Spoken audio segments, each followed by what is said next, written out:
What if you could take that risk, make that change, reach that goal, live your best life?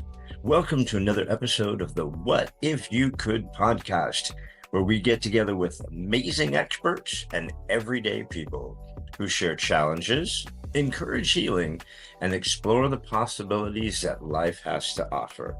I'm your host, Gary Scott, and I'm excited that you're along for the ride. Welcome to another episode of the What If You Could podcast. And today's guest, now don't, if I start crying, you guys don't give me any shit about this because there's a lot here to talk about. And I'm very grateful to have Dr. Robert Wolf as our guest. Hello, Dr. Robert Wolf. Hey, Gary, thanks for having me on. I'm very grateful, very honored. Absolutely. We're gonna have some fun. It's a challenging topic. We'll do the best we can getting through it. But I'm just gonna fire off your bio real quick if that's okay. Let everyone know who we're playing with. Please. Cool biz. All right. Robert Wolf, MD, is a neuroradiologist who attended the University of Michigan Medical School and completed his training at Brown and Yale Universities. He grew up in a suburb of Detroit as the only child of Ervin and Judith Wolf. Their stories of their escape from communist Hungary and his father's tragic history of escaping the Nazis twice, but losing his own parents, inspired Robert to document his parents' tales and share those stories with Jewish groups, history aficionados, and biography lovers throughout the United States, Europe, and elsewhere. In his book, Not a Real Enemy, Robert shares his family saga and the forgotten history of the nearly 500,000 Hungarian Jews who were deported and killed during the Holocaust. They're an epic and inspiring tale of daring escapes, terrifying oppression, tragedy, and triumph. And today, Dr. Love is going to share all of that with us on our podcast. So We'll start with again, welcome. triumph. The key word in that paragraph is triumph. I mean, I'm lucky to be here, I mean, with What If You Could podcast we get, I mean, if my mom and dad could podcast back in the day, they both deceased, unfortunately. We could talk a little bit about that. But if they could podcast, they would bite your ear off about education, about freedom, the Holocaust, and what if you could, my dad's escapes being stuck in the trenches, stuck in the mud in the middle of nowhere in the winter, his first escape out of four. I can't imagine. I mean, split second timing and the luck of the good Lord and lots of courage and brains and balls. I'm sorry if we've said a couple of four-letter bombs already. So my dad had definitely a risk tolerance that went up over time, and I'm lucky to be here. My dad was lucky to be here. So it's really motivational. He wrote his autobiography in the 70s. I rewrote it about 6 years ago, and this has been my charge, my mission to share my dad's story. Not only because it's an unbelievable story. There's 20 miracles in the book, including his four escapes, but also the fight against anti-Semitism. The message is clear from the get-go, and I don't know. There's just so much to talk about. So many messages that came out of the book that we wrote. It's Yeah. So is unbelievable. is Not a Real Enemy, is that originally your father's biography? That's such a great question. So Dad wrote his autobiography in the 70s, and I'm going to give you a little history. Mom and Dad did it paper and pencil to typewriter to computer to disc. Dad died in 97. Unfortunately, Mom died in 2016. When Mom died, I spent about a year taking care of her affairs. We had a historian friend from my hometown in Michigan who said she had the disc and said, "You really got to read this story." And when I did, I said, I can't leave this, whatever happened to my dad, can't stay on a computer or on a disk. I need to share it. And I read it once as a manuscript, probably 30 years ago, but I was busy, family, career, didn't think much of it. But I did remember his first escape. Then when I reread, I said, oh my God, there's so many miracles. So they had no title. It was just an autobiography. And so I started working on it, and I took a year off to retire, but then I went back to work. A friend of mine said, I'm a radiologist. So he said, I need some part-time help. We're short here in Michigan. And I just retired from that, but that was about 6 years ago. But that brought me back to the book. So between cases, as a radiologist, left screen is the queue, the patient list, and the right screen are the images. So between cases, left screen was my dad's autobiography, right screen was me dictating his biography. I don't know, 20 edits later, a co-author, publisher, here we are. If it weren't for, I got a great team. And but no, Not a Real Enemy was my original title was Hungarian Papillon, the Hungarian butterfly, which Wow. you might know that reference from the movie, right? That was a Fantastic wicked movie, man. and Yeah. story, right? But the younger ones wouldn't. So that was my original title. And then also was the sixth book of Moses was the other one because my dad was his Hebrew name was Moshe or Moses, Moshe ben Yosef, and that was the other thing I thought it was a little silly, but the sixth book because all the miracles he went through. But my co-author said Not a Real Enemy. It's the theme throughout the book, and it was actually how the Soviets in their arrogance labeled my dad. In 1956, before his final escape, he snuck into the medical center into the staff office to see what his dossier looked like, and that's how they described him was not a real enemy. You want to make sure there was nothing over his head in case he got caught trying to escape with my mom. So uh, that Were was my you mom's were person. you It's unbelievable. a were you a historian? Were you kind of really into World War II before you found the autobiography, or were you just like, yeah, I knew they were there, but I wasn't that deep into it? But I mean, was you like really into World War II and that history before that? Back in the day, I mean, look, I'm a radiologist, so science, math, anatomy, that's been my life for, 20, 30, 40 years, right? But I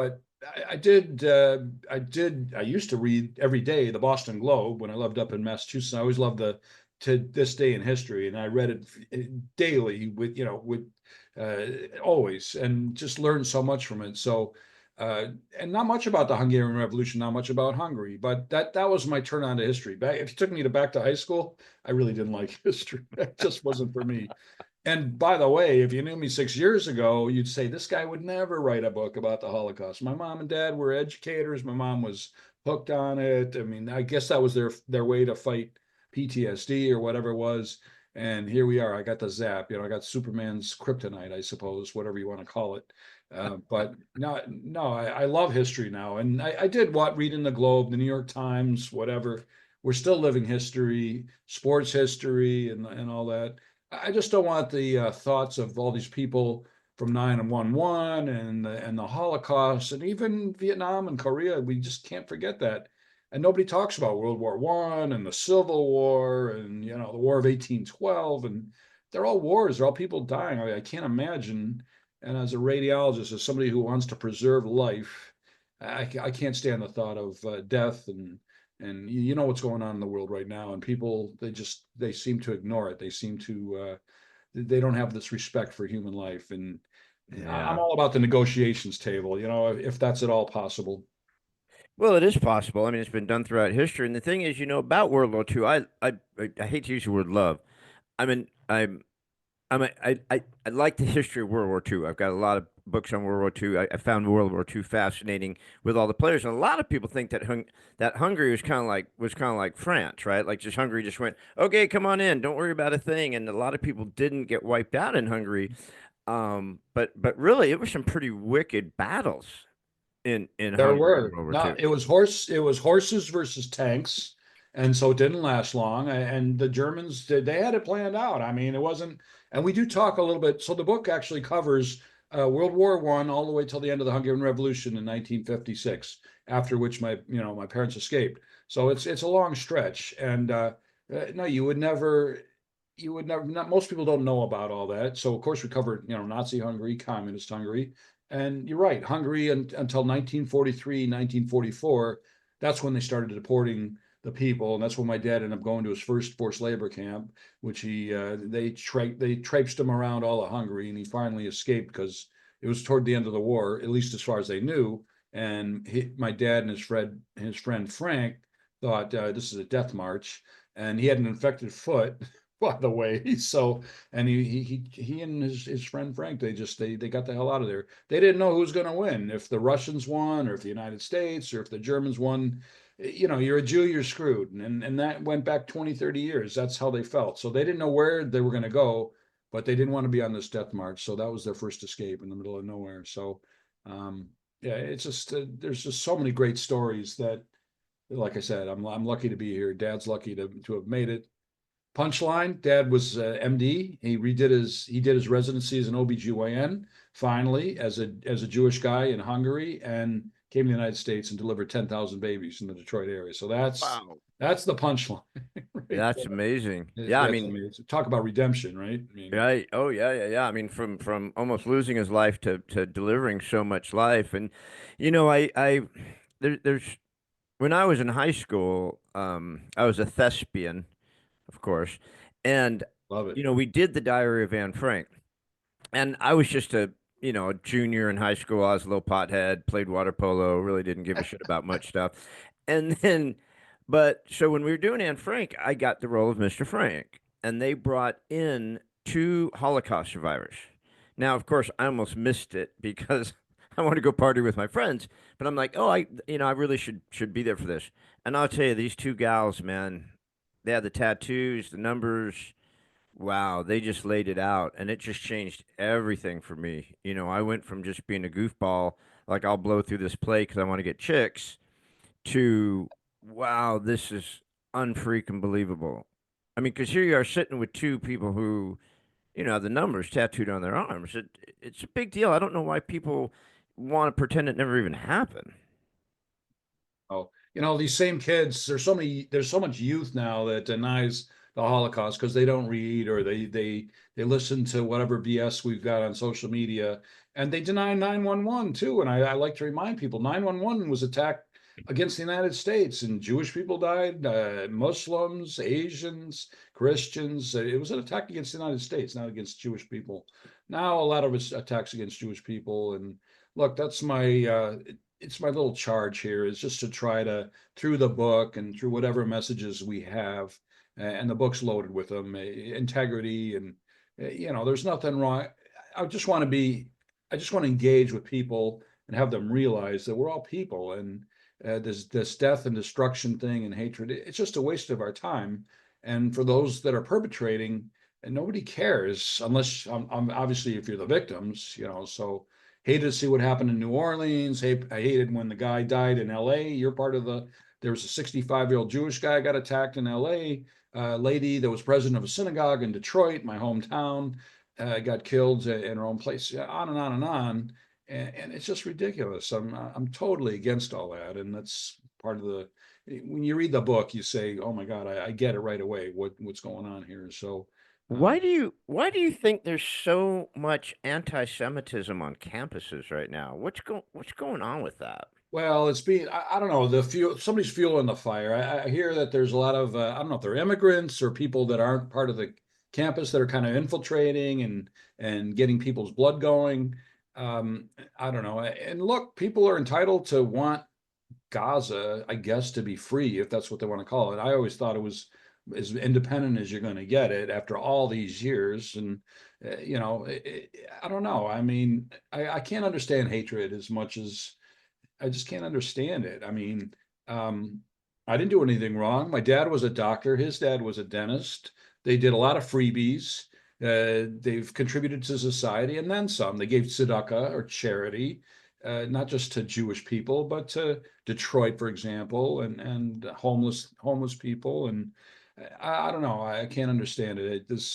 We just need a little tweak, I guess, in our society. And it's sadly these people that are raised to hate, whether it was the Nazis back in the 30s and 40s, or currently the Gazans, because I think most of them, and we've seen this with the rebellion in Syria now, right? That people want peace. They're tired of it. They're tired of the BS. They're tired of this hostility. So let's go with that. Let's dig for oil together. Let's communicate. Israel's a small country. I was there 2 years ago. I mean, I've never felt safer. Even if I went today, I would not feel safer. And it's just so sad that, and Ukraine is another one. Ukraine is the Hungarian Revolution on steroids, I call it. So it's ridiculous. Let's just quit now. I'm hoping with the new administration that negotiations get accelerated, and we're done with these wars, and let's move on. Yeah, I think that's pretty much going to happen for sure. I mean, but you wonder to yourself. I mean, if people look, like I'm always trying to spread the word about people to read Viktor Frankl's book, A Man's Search for Meaning. I mean, you read that book, it's just big. I mean, it takes you 5 minutes to read the dang thing. It's not a difficult read, but it really puts you there, and I think we just lose. We're just numbed out to so much stuff. I don't know if it's social media or instantaneous gratification or just the hate that's going on between everybody. Everybody just freaking hates everybody. I don't know, but I think we just we don't seem to feel anything for anybody anymore. It's just so bizarre. With all the stuff that's going on, you'd think we'd kind of start circling the wagons a little bit, don't you think? I agree. I mean, look, if we had, I'm down here in Southern Florida and I'm in a gated community, but we've had swastikas painted on people's doors here in a gated community, 8,000 people, probably a good percentage Jewish. And I can't even get a talk here in my community. And that, I get ghosted. Nothing worse than that. Like I've pitched everybody, Adrian Brody, Tom Hanks, that the Adam Sandler's still on my bucket list, but I'll take a no, but I don't like the ghosting, and ghosting is part of it. God forbid, if we saw Palestinian tanks and trucks with those ugly flags in the streets, and we're all hiding for our lives or hiding somebody for our lives, I suppose then people would care more. But if it doesn't affect them, they're less apt to.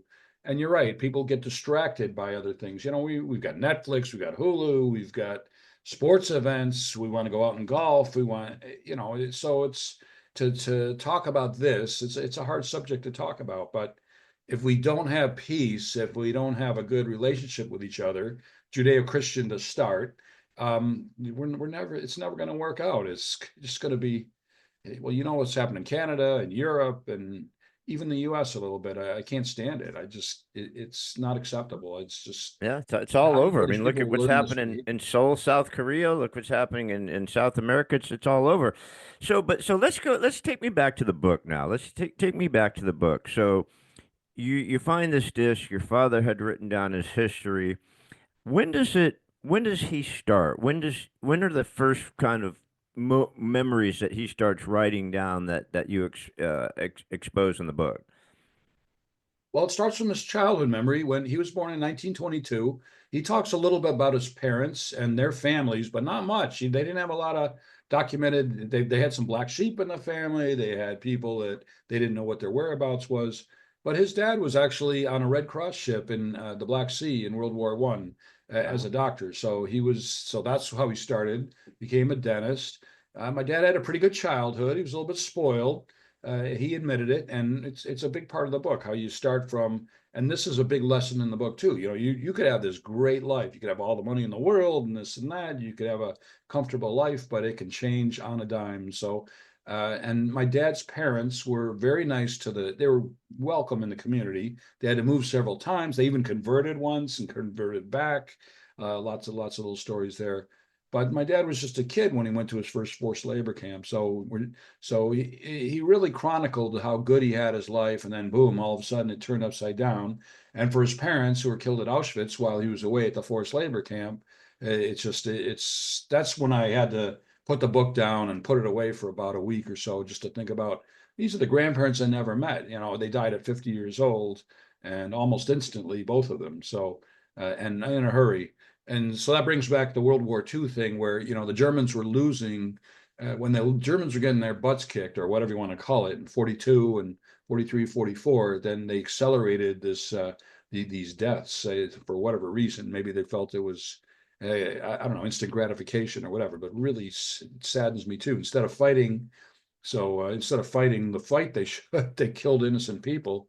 And and people that hate the Jews, that are, the Muslims, and when I hear it from the gay community or the African American community, dude, you guys were next. I mean, so don't sympathize with these guys, because the Nazi sympathizers, there was, white supremacy and everybody else. So let's not lose focus of that too, because I'm real tired of hearing that too. So Well, and it's so amazing. Like you said, I mean, they really cranked it up. I mean, it was like, you know, when it first started and people were like, yeah, we're going to these work camps and yada yada. But then as the word got out, it was terrifying. But then the Nazis, man, just cranked it up as they were starting to it was closing in around them. It was like it's like either Hitler or whoever the hell was running the place was like, we're gonna get exterminate more of these people. And you can't even find a justification for it. It's just all out, just murder. I mean, just slaughtering these people for you don't. It's impossible to find any justification for why they cranked it up like that. Yeah, that's the word. It's murder. Terrorists, when they say terrorists, they're murderers. We use all these fancy words, and police action is a war. I mean, come on. And I don't know.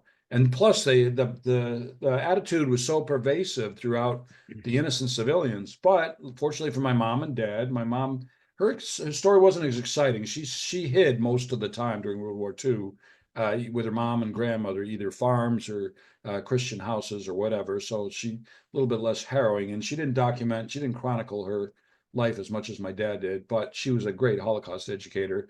But then the thing was, we talk about communist Hungary too. Out of the frying pan into the fire. They did.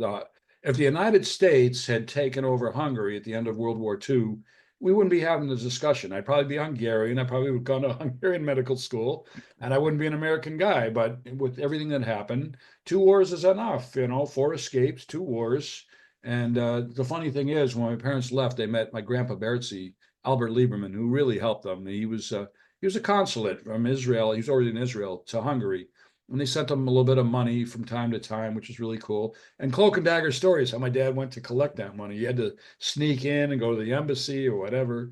But they wanted, so the Grandpa Bertzi was my mom's stepfather. So my mom's parents got a divorce to save the family name because they were Jewish. So that Grandpa Harry ended up in London and California, your state, and Evie, my mom's mother, ended up in Israel with Grandpa Bertzi, Albert Lieberman. And they said, you guys should move to Israel when they left Hungary in 56. And Israel was in the Sinai War at the time. And mom and dad said, you know what, 2 wars was enough. I'm not doing a third. So they came to the United States. Well, it still had to be really terrifying for your mom. I mean, think about it. I mean, she's hiding. It's not like she's laying out on the beach in San Tropez. I mean, she's freaking hiding from the fact that, there are people that could have easily turned her in and just said, "Hey, there's a Jew over there in that farmhouse. Go get her." So I'm sure she didn't have it easy either. Well said. Yeah. I mean, now you're talking the Anne Frank thing. And I just met another person who said his mom was in a cubbyhole for like 2 years. Now I can't imagine. By the way, Saint Tropez is a great song by Pink Floyd. I'm a big Pink Floyd fan. So, but You're a music guy, Doc. I'm You're a a music music guy. I'm a guy, Dr. sports Bob. guy. I got a life outside of this, but talking about this stuff, it's very serious. It can be depressing. It can be very hard. Some days I wake up and say, nobody gives a bleep about anti-Semitism. And some days I wake up and somebody says, I bought the book and I'm going to hook you up for a book talk at my synagogue. And that's what I'm trying to do. So, but So my mom must have been scared that she was just a little kid when all this was going on. were your parents were they together when your dad was in a camp and your mom was hiding, No, or my they dad got was together 11. later? No, he was 11 years older than my mom. So my dad was born in 22, mom was born in 33. So dad he was useful. I mean, that saved his life because he was useful. So I ended up going to forced labor camp when he was, well, it was 1943. So we'll call him 21 at the time, and all the kids his age. And what was cool was all the bullies from his high school and from his hometown that were a year older that had already been there for a year. You thought, oh, great, he's here. They were so nice to the boys because they were all in the same boat. And here's another thing from the book: the Orthodox guys, not so much. They shunned the non-Orthodox, and that's not really cool to me because I'm not Orthodox. I'm somewhere in the middle.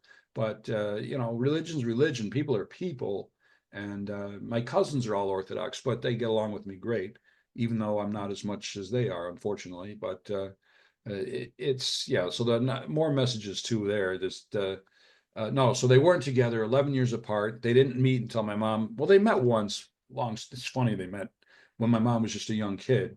But when my mom got into medical school, by the way, she was 13 months away from graduating when they left Hungary and never got to go Wow. back. They ended up in Boston, yada, yada, yada. But yeah, so she was during the Hungarian Revolution, 56, dad doubled down besides his OBGYN as a trauma surgeon, and mom ran the blood bank as a med student. So a lot of people died in that war. Not a lot of people know about the Hungarian Revolution. So Yeah. So, so your dad, not to give away too much of the book, so your dad is a little badass. I mean, he's like, "Look, man, you're not keeping me down. I'm getting out of here. You guys can do what you want, but I'm getting the hell out of here."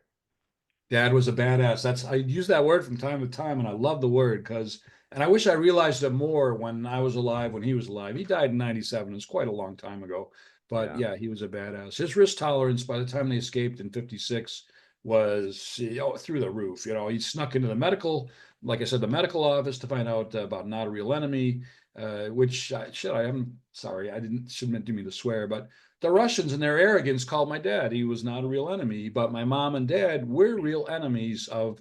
They loved Mother Hungary, but they hated Nazi Hungary. They hated Communist Hungary. They left the country, and the country lost two good people. Two would have been two really, really good doctors. So in the end, they hated all of it. So my dad was a real enemy. So the title is so appropriate. Yeah, enough is enough. I mean, how many? I don't know, the and like you said, the guts on him, the risk tolerance, because it was survival. I mean, it wasn't like it's life or death. It's not like I say to people on these podcasts, I say, well, give something to the community. There's more to life than food, shelter, clothing. We've got family. We want to take a vacation once in a while, religion, whatever it is. But for my mom and dad, especially, food, shelter, clothing was everything. So we did the stuff that we take for granted. Yeah. How did they get out? I mean, how did they end up getting to America? I mean, I guess the war had ended and they were still in Hungary? Well, after the Hungarian Revolution in '56, they were frontliners, like I said, and that was a 2 week war. And about a week later, week and a half later, they just packed it up and left. And actually, the truth is, my dad had cold feet a little bit. My mom had to kind of encourage him. Let's get the hell out of here. They had a little phonograph. They played a couple of records. They loved American jazz, so they played a couple of records and danced, and just to kind of calm them down. And then they left, and they couldn't make it out the first time. And you'd be amazed the people that helped him. I mean, they had a priest that helped him, who they sent money to him annually, to his parish after they made it to the United States, which is really cool. And they encountered anti-Semitism all the way through. The renegade that helped them escape through the farms, through the mud and the terrain that was just so horrible, with Russian lights and jets or helicopters or whatever flying over them, looking for, they had to hide in the mud, this and that, and they had to abort a couple of escapes too. I think I might have just said that, but it wasn't easy, and they made it, but really, really, really, really rough. Um, Yeah. The unless you've been to Europe and kind of seen parts of the wall, or you've seen parts of Prague and Czechoslovakia, where there's still barbed wire and there's still big walls and there's still listening towers and there's, it's pretty creepy. I mean, it's pretty intense what they lived under. And then to go ahead and get out of there was pretty amazing. But when they got to America, were they facing any anti-Semitism, or were people welcoming with open arms in the community they went to? Another great question. In fact, you're the first one who's asked me that question. I can't imagine how hard it was to barely speak the language and come. And when I was an intern, we had a couple of guys. I did my internship at Framingham Union Hospitals, a Boston University affiliate, and I really enjoyed that year. There were a lot of superstars there. I mean, but there were a couple of people that were FMGs, foreign medical grads. And one I remember in particular was a Chinese guy, and his English wasn't that great, and he struggled trying to present a patient, and we'd be like snickering and laughing. But once went through my book and everything my dad went through my mom, it must have been really hard. He had to take elementary school English and then high school English, and he ended up redoing his residency while he could barely speak the language. My mom had a pretty good grasp of English, I suppose, and she worked research while dad had to redo his residency. But anti-Semitism in Boston, no, it didn't happen. And they ended up in Detroit.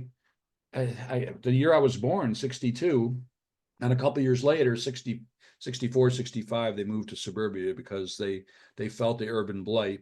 And believe me, they were fearless. I mean, they didn't think any urban blight had anything to do with to compare it to what they had been through. But still, they didn't want to go through this a third time, and they were right. You know, we had the riots in Detroit, we had the riots nationwide in the '60s, yeah, on and on and on. And my dad finally got the right job, and so I was lucky. I was just a lucky kid. And if you don't have family, you don't have anything. You know, if you don't have your health, you don't have family. If you don't appreciate what you have, you're done. I mean, you're you know you're buying yourself some a waste of time, I guess, if that's the right way to say it. Yeah. It's interesting. I mean, a lot of people who don't get to the East Coast often, especially us Californians who think the world, the entire universe centers around California, like we're our own planet. But you Secede from get the back union. east and you get to some of these other places, the Midwest and things like that. And you've got a lot of immigrants, Polish immigrants, German immigrants, Irish immigrants, Chinese immigrants. You have a lot of immigrant communities where, and even though they had their communities, right, they still assimilated with other people. You see a lot of people now come here to America and they go to their little corners or wherever, but they don't assimilate. It's like they want to make their little town into the country they left, right? Where the people from your parents' generation, they went, but they assimilated, right? The Poles were hanging out with the Jews, the Polish and the Russian and the Germans, they were all hanging out, and it might not have always been a kumbaya, but it wasn't like it is now, I think. That's a great point. I mean, I've learned that from my parents. One great thing about this journey with my book is meeting people like you, meeting all kinds of people from all over the world and spreading the message from person to person to person. Some people say, oh, you got to have 100 people that are watching the podcast. No, I don't. I'm happy if one person hears about my dad's story, my mom's story. In the Midwest, yes, people like to live in the same climate. If you go to Minnesota, you might see more Norwegians. If you go to Western Michigan, a lot of Dutch, where my and then Detroit and so suburbia, Cleveland, Toledo, whatever, and of course New York, Boston, probably California too. A lot of Eastern Europeans. So we had the Czechs, we had the Hungarians, the Polish, and the Greeks, and on and on. And my parents, they love to integrate with people. They love to learn about their lives, their history, their countries. And I got a little taste of that, and I'm trying to do that. It's part of this journey too. You assimilate. So I want to say one of my best friends from college, a Muslim guy, he was my freshman year roommate, Saki, squash pro, outstanding. The Khan family, they were unbelievable at squash. We're still friends. And I did a book talk at a Greek Orthodox church in the Phoenix area, and he's in the area, and he was my assistant. It was so unbelievable. We got a Jewish guy and a Muslim guy in a Greek Orthodox, and the priest, the guy, the parish at that church was my best friend from freshman year in high school. So, or one of them. So that was so cool. And I could do that every day. You know, I've the It's almost like the privilege of the start. Holocaust Museum, and I could do that every day. You know, two times. So It's almost like the start of a joke. A Jew, a Muslim, and a Greek dude walk into a bar. so It's like, you got but see that's what America is supposed to be, right? We're supposed to be the melting pot of all this stuff. But it just seems like within the last, I don't know. For me, it seems more recent than, you go back to the stuff that was going on with the 60s about the Vietnam War and about the, equal rights movement and things like that. And then the women's movement, the feminism movement, things like that. And then we went into the nuclear thing with We Hate Russia. But it seems like now we've kind of hit reverse on assimilation and on people getting along and groups of people getting along. To quote the great Rodney King, why can't we all just get along, right? yeah, that was a sad story, and we get them every day. But look, I've got my own little corner. I'm trying to fight anti-Semitism, hatred in my own little way. Podcasts like this, book talks, TV interviews. If I don't get help, I can't fight anti-Semitism by myself. And people follow folks on TikTok and Instagram and all this nonsense. Boobs over books. I'm come victim to that myself. But when you focus on important things like follow the real heroes, Gandhi, Moses, Jesus, even on and on, people that they died too young for one thing, and before their messages, MLK is another one. They died too young before they got the message across. So those are the people that people should look up and read up on, and not these So people. we don't have anyone like that now, do we? Who do people look up to in this country as as a leader, as someone we can all rally behind? I mean, we're so freaking divided, especially in politics. But I mean, no one seems to want to take that mantle, right? To step up and say, let's try to unite everybody. It's really, it's really a sad situation where we find ourselves in. Such a great question, great point. Jimmy Carter just died, and I think he did more for this country after he was president than during his tenure in office. Part of it was things, inflation rate was real tough, and we had the Iran Contra affair, and those were really, really tough times. But I think he did quite a bit. But no, it's never too late. I mean, there's people out there. Biden hired a few people to help with the anti-Semitism fight. I don't know how effective that was. I hope Trump does the same thing. It's out there, but the people that are the perpetrators, I don't know, they're just not well educated. A lot of them are sheep. That's a whole other hour discussion. I can't stand it when you're a sheep. Don't be in a herd. There's accountability. There's better ways to channel your energy. You don't have to hate the Jews. You don't have to hate people. Do your best to help your family. Take a vacation.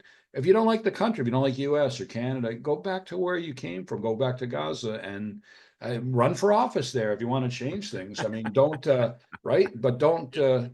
Michigan's a problem too. That's my home state, and I'm worried that there's Talib is and she's really anti-Israel.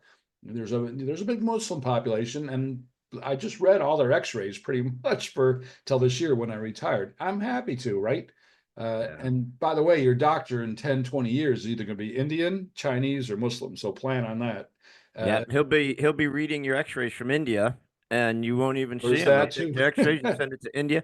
They'll be doing surgery from India. They'll just have robots. They'll go online. No, God seriously, forbid. right? You're seeing these guys. They're doing, you probably see it more than I do. They're doing remote surgery with robots where they can go and do laparoscopies and stuff like that, and then you could do it from India because it's just a robot who's doing the incisions and I stuff. can't imagine that. I would never trust that. I'd want a guy with real hands, Hawkeye Pierce from MASH. But Oh yeah, well I don't want to get in a car that's driving by itself either. I'm not getting in that damn car that's driving by California is the itself. king of that. I'm just hearing about that in San Francisco. So they're the king. But no, AI is definitely going to be a part of radiology. I get it. Lung nodules, adrenal masses, whatever. It's going to be very automated. The size of the thing, the follow up. That's all. That's fine. But no, surgery, please, Yeah, it scares the please. crap out of me, that stuff. But no, we've lost a lot of communities that have kind of, fallen into maybe pushing out immigrants that have the Germans and the Polish that have been in parts of Wisconsin and like you said, Michigan and things like that are now kind of being pushed out. Somalis, and nothing against Somalis, nothing against Muslims, but you're starting to see instead of an assimilation, it's just like you guys go, we're taking this town over and stuff. And I don't think that's what we were supposed to be doing, right? I don't think that's what America was kind of built on. No, the Somalis had a rough too. All that genocide in Africa. We never even talk about Africa. I have a few Rwandan friends that have been big supporters, try to get me talks in Dallas and in Texas, and some of it's fallen through. I'm still holding on. I still want to do Texas, a big state to do, and California too. I've done a few talks, and my book's on sale at a few Barnes and Nobles in California, but it's uncharted territory, and I like it's a mixed bag, and hopefully it's not totally pervasive in this country. But you're right. There's no reason for it. In my little community here in Winmore, in Florida, it's 8,000 people, and it's Judeo-Christian, but it's also South American, Mexican, the islands, Canadian, all kinds of places that people are from, and I welcome them all, and I love meeting people. And I wish I could get a talk in my own community, but if they don't want me here, then I'll do it elsewhere. It's It's kind of eventually they're bizarre. gonna It's eventually they're gonna want to hear the story. That's my goal, and because the book should be a movie. I've heard that more than once, and truthfully, we're querying producers now. It's kind of a long shot, but like I said, I've queried a ton of people. So, so and who's gonna play your dad in the movie? oh, that's such a great question. Tom Cruise, but everybody says no, boo. First of all, he's too old. And second of all, he's an existentialist, whatever the hell that means. But he's the guy because there's a lot of running. There's a lot of Hey, Funny stuff. So, he's as old as you and and Tom me. Hanks would Don't be in. forget now. He's old like you and me. I know he is, but he looks great. He looks great. I love him as an actor. You know, I hated him back in the day when he first started going, but I love him as an actor now. He'd be the guy. But I could use the support of an Adam Sandler or this and that. I haven't pitched Adam Sandler, and I hate that word pitched, queried. You know, he's just north of me in Boca. He Adam, if you get this, you're next because I've pitched a lot of people. Tom Hanks plays the nice guard in the prison camp in the forced labor camp. That would be Tom Hanks, and all these other guys, these sorry pricks, like Joaquin Phoenix. Forgive me if I'm, you know, he was in Gladiator. He would be one of the nasty guards, and the guy from Platoon, the sergeant. What's his, I can't think of his name offhand. But you know, I'm talking about Yeah, yeah, yeah. I the know him. I real can't remember guys his that, name. not Willem Dafoe, the other guy, Yeah, right? I can't remember his So name either. yeah, Yeah, but there would be a lot of people we can cast in that because, you know, and the thing is, maybe that would get people's attention, right? Because nobody reads. I mean, you can't even give books away. I've had to downsize my library so many times, and I take them to consignment stores. I take them. No one even wants books anymore. It's so it's sad, you hard. know. And so it's just tough to get people to read and just to focus for more than 37 seconds on a blip that comes by your screen. But you know, I'm hopeful. I mean, people can hate Trump. That's okay. People can hate Biden. That's okay. People can hate whomever they want to. That's okay. Whatever. I mean, I wish people wouldn't hate so much, but they just do. But it seems like Trump has been a really big ally of Israel for a long time. So, you know, maybe he can make stuff happen over there that hasn't been happening. But I guess we'll see. There's some big players over there that don't want anything to be good, right? I mean, Iran doesn't want anything to be good over there.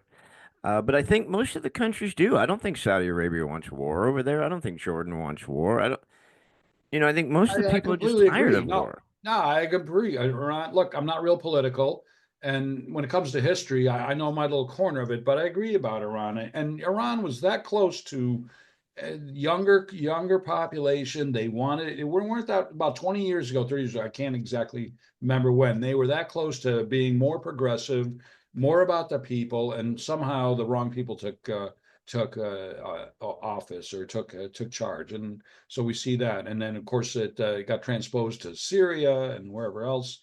Syria is done. You know, they're done with it. So that's a good start. I mean, and you know, Trump never mentioned this in the 2020 debate, but two of the Arabian Peninsula countries made peace with Israel at the time, and they were drilling for oil through Chevron and whatever.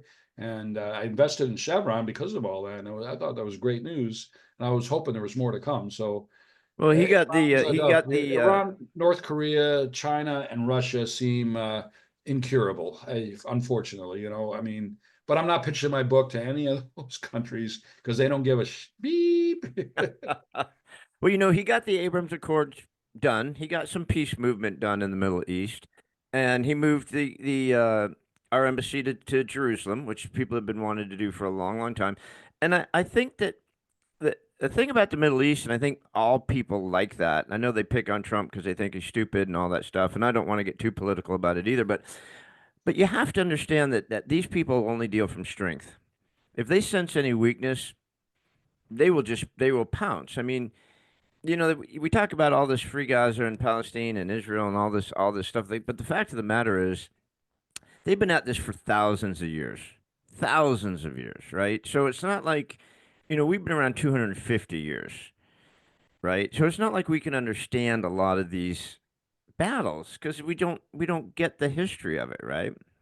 I agree. I mean, I gotta keep reminding people. We go back to Exodus, the slaves in Egypt, 400 years, and they finally. And that's my favorite.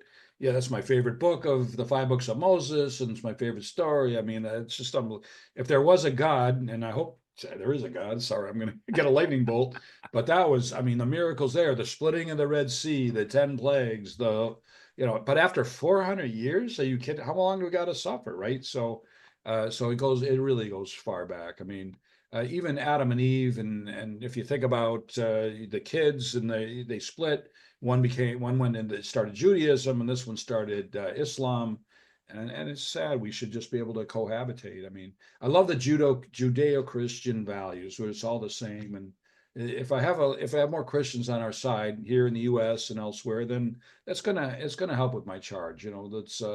Let's settle people down. Let's get our government involved. Let's stop the nonsense. You can protest, but don't protest in favor of people dying or a country getting decimated. Or it's ridiculous. We're entitled. You don't have a right to shorten my life. Only God can do that. We have a right to live. We have a right to earn a living, raise our family, try to enjoy life a little bit, no matter what you do. I don't care if you're the janitor, you're a doctor. We've all got a role in life that people need to respect. So how do we slow this down and reverse this anti-Semitism that's kind of really reared its head on campuses? It's just so bizarre. Why are these college kids so full of anger and hate? What the heck is going on college campuses? You went to multiple colleges. They wouldn't let me in a college even if I donated money and they put my name on a building. But um, what the heck is going on with I'm this? ashamed to say, the university I was affiliated with, University of Michigan, where I went to med school, Yale, Tufts, where I did my undergrad, have all had protesters, but I haven't heard much about it lately. But I want to educate. That's where I want to start the book. I want to teach kids in the classroom. Education starts at home, so adults too. I've had quite a few Holocaust Museum book signings. So great way to educate people. You chat with them, they read the book, hopefully they reach out. And fortunately, I've got my first college book talk in May at University of South Carolina, Beaufort. And that's going to be Zoom to two others. And I hope with that I get more, but it starts in the classroom. And it doesn't have to be college, high school, eighth grade, maybe. Sell the book. It's great. It's a great summer read. There's Holocaust education classes. There's the history classes. It's difficult. Professors want their own curriculum, and it's a 400-page book, so it's not like, but it's great summer read, or it's great for book for courses that are specifically designed for that. And there's a lot of them out there. So, and educate in the Holocaust Museum. My phone list is this big. I have no assistant. I do it all myself. And but slowly but surely I make the calls. And if you don't want me, you don't want me. If you want me, we'll give you a great program. I got a nice talk. My co-author, Janice, if I didn't have her, I wouldn't be here either. She's an unbelievable writer. She's turned my book into something really special. And look, I'm going to keep doing this while I can. And that's all I can say about that. I mean, it's too Well, I important. love it. I mean, you got to keep pushing out there because, like, we know one thing guaranteed for sure. I don't care what anybody says, history repeats itself over and over. History just repeats itself. You can go back forever, and it just does. So, hopefully, we can get it to turn back to where, we can all kind of cohabitate here because just repeat yourself. This time was like that time, and then that time was like the time before. Just like, when are we going to stop this nonsense, right? It's so sad. I've been on this journey. What is this now? It's 6 years, and I've spent a lot of work, a lot of time spent, a lot of good time spent, a lot of wasted time, a lot of fugazis. People trying to get my money. I've been ripped off too, 7K by some kid, somebody who would steal from me. Um, but in the end, no, I agree. The message is important, and yeah, I'm going to keep working at it. I mean, you're right. I can't understand it, but we don't give up. But what I was going to say, and I lost my train of thought, is that somebody on social media back in the day said all of our malfeasance, all of our BS, including COVID and wars and on, has set mankind back about 400 years. And if you think about that, we've got drones now, right? We could be flying in drones like the Jetsons era. We could be doing, well, we're just behind with all the, energy efficient, and we're getting there. But all of the wars and the hatred and the terrorism, and you know what it is to fly now. It's a pain. I got to get a new license. I got to go through TSA. I got this and that. Another message I always give: one guy ruins it for all. Hitler, Osama bin Laden, Pol Pot. Castro, whoever you can go. There's a bunch of them. It's always one guy that ruins it for everybody. And if we rallied against them, if we just had, more of a Yeah, team. people need to recognize and fight evil instead of just cower from it. And your father, like you said, he was a badass. He fought it. He wasn't going to take it sitting down. And so, Doc, I love what you're doing. I love the message. It's an important message for me, and it should be an important message for a lot of people. This hour just flew by like crazy. So I have one last question for you, if I may. That's it. Um, that's it. I always ask one question before I hasta luego, and basically the question is, if you had something that a thought, a message, something that meant something to Dr. Wolf that you'd like to share with everybody, as your parting thought, what would that one thought be for everyone? Well, first of all, in this country, the United States, we still have a sense of normalcy. We still have a sense of decency. So enjoy that, embrace it, enjoy your freedom, enjoy your family, enjoy your time, your very short time on this planet Earth, because our only commodity is time. And that's another hour discussion. We talk about stocks and bonds and real estate. The only real commodity is time. Second thing is give back to the community. My dad, my mom did. This is my way of giving back to the community just by this book, and 10% of my proceeds are going back to the Holocaust Museum. So if you're bored and you've got nothing to do, and you start hating Jewish people or hating African Americans, whatever, move on. Go write a book, write an opera, write a play, spend more time with your family, travel, volunteer, give back to the community. Don't be destructive. And the other thing is, whatever happened to my dad could happen to any one of us. It could have been, and you'll feel that when you read the book, is could be a local government, a state government, a federal government, foreign government, natural disaster. You could end up on the run, not knowing where you eat, sleep, or work for days to months. And I hope that doesn't happen to anybody that's listening. But if we pull together, then I think we can avoid all that. And we need our police officers. We need our military. As long as they support me and you, we'll be okay. But if we lose that, which is what happened back in the day, then we're all in trouble. Not whether they're Jewish or Christian or Muslim, it'll just get ugly. So please realize what's going on in the world, and call your congressman, call your governor, call your local police, especially if you hear something that's out of control, and let's curtail this. And that's all I'm doing. Yeah, I love it. I mean, it's so true.